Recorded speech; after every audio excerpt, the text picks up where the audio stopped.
एक road accident में पति की मौत हो चुकी थी। सावित्री को उसके घर वालों ने ठुकरा दिया था। जब बेसहारा सावित्री अपने मायके पहुंची तो वहां भी उसे बेरुखी ही मिली। माँ बाप मर चुके थे। दो भाई थे जिन्होंने उसे अपने साथ रखने से मना कर दिया। लाचार बेसहारा सावित्री अपने पति के गांव लौट आई। जिंदा तो रहना था। उसने दूसरों के घरों में और खेतों में काम करना शुरू किया और किसी तरह वो जिंदा रहने की कोशिश करने लगी। आप सलाम हिंदुस्तान देख रहे हैं। हम महान, हमारा देश महान, लेकिन हम कितने महान हैं। जरा किसी सरकारी ऑफिस में जाकर देखिए, कितना ज़्यादा भ्रष्टाचार देखने को मिलता है। फिर भी हम महान हैं। अगर आपको कोई काम करवाना हो तो जितने भी टेबल से आप गुजरेंगे, आप घूस दिए बिना आगे नहीं बढ़ सकते हैं। आज की कहानी एक ऐसे ही भ्रष्टाचारियों की कहानी है जिसमें एक विधवा औरत से उसके काम को करने के लिए उससे घूस मांगा जाता है। वो महिला गरीब थी। 2 वक्त का खाना जुटा पाना भी उसके लिए कठिन था।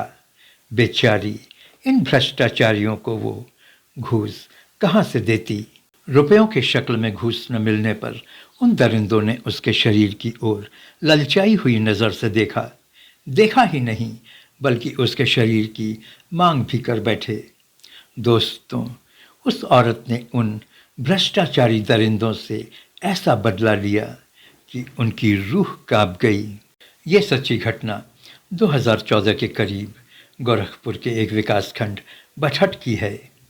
बठट गांव के करीब एक गांव की लड़की की शादी बठट गांव के एक लड़के के साथ होती है। परिवार गरीब जरूर था लेकिन खुशहाल था।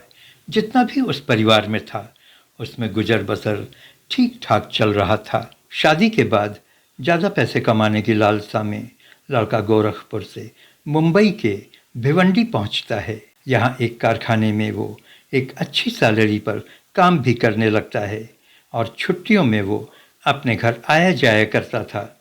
3 साल अच्छे से गुजरा, लेकिन 2018 में उस लड़के की एक्सीडेंट में मौत हो जाती है। सावित्री अब दुनिया में अकेली रह गई थी।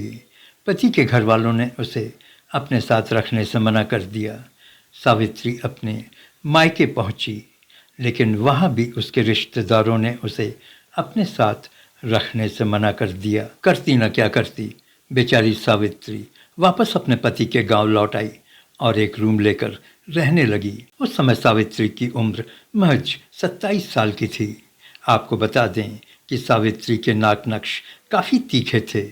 वो एक बेहद खूबसूरत औरत थी और इस दुनिया में एक खूबसूरत विधवा का अकेले जिंदा रहना कितना कठिन होता है, ये आप समझ सकते हैं। जिंदा रहने के लिए पैसों की ज़रूरत होती है। बिना पैसों के अनाज आएगा कैसे। सावित्री गांव के जमींदारों के घर पर काम करने लगी। कभी कभी उनके खेतों में भी जाकर काम करती। उन्हीं दौरान उसे पता चला कि सरकार गरीबों के लिए कई स्कीम चला रही है, जैसे गरीबी रेखा से नीचे का राशन कार्ड। राशन कार्ड से उसे 4 से 5 किलो अनाज हर महीने मिलने लगेगा। किसी ने उसे मनरेगा स्कीम के बारे में भी बताया। मनरेगा स्कीम के कार्ड के बन जाने पर उसे दहाड़ी मजदूरी में रोज 2035 रुपये मिलने लगेंगे। सावित्री को विधवा पेंशन के बारे में भी पता चला। उसने सोचा कि अगर तीनों स्कीम्स के कार्ड बन जाते हैं तो उसकी ज़िंदगी किसी तरह बिना किसी के सामने हाथ फैलाए गुजर सकेगी। सावित्री गांव के प्रधान के पास पहुंची और अपनी बात बताई। प्रधान ने उसकी बात सुनी और उसके काम को करने का आश्वासन दिया, लेकिन उसने सावित्री से पूछा कि इसके बदले में वो उसे क्या देगी। सावित्री के पास पैसों के नाम पर तो कुछ था नहीं। प्रधान ने उसे अपने साथ सोने के लिए कहा। पहले तो सावित्री हिचकिचाई, लेकिन मजबूरी इंसान से क्या नहीं करवा लेती है। सावित्री उसकी बात मान जाती है। राशन कार्ड से 4 से 5 किलो अनाज मिल जाएगा। मनरेगा से उसे मजदूरी के 235 रुपये रोज मिल जाएंगे और विधवा पेंशन से उसे बैठे बैठाए महीने के 500 रुपये मिल जाएंगे। प्रधान ने उसके जिस्म को नोचा खसोटा। उसके बाद जब तक कि सावित्री का काम नहीं हो गया, उसे 13 आदमियों को खुश करना पड़ा। सावित्री यहाँ तक भी सब्र कर लेती, लेकिन आए दिन इन आदमियों में से किसी न किसी की उसके जिस्म की डिमांड होने लगी। सावित्री तंग आ चुकी थी। उसने इन सभी से बदला लेने की सोचा। उसके दिमाग में एक भयानक तरकीब आई।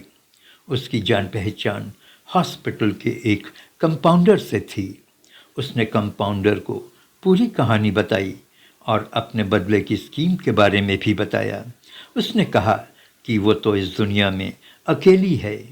पति के मरने के बाद उसके पति के परिवार और उसके भाइयों के ठुकराए जाने के बाद वो मर जाना चाहती थी। सावित्री के जिद और इमोशंस में उसका कंपाउंडर दोस्त बह गया और उसने सावित्री के जिद पर उसको एड्स ग्रसित इंजेक्शन दिया। एक एक कर सावित्री ने उन सभी व्यक्तियों को जिन्होंने उसके शरीर के साथ खिलवाड़ किया था HIV पॉजिटिव कर दिया और इस तरह से 13 के 13 व्यक्तियों को एड्स ग्रसित कर मौत के मुंह में ढकेल दिया।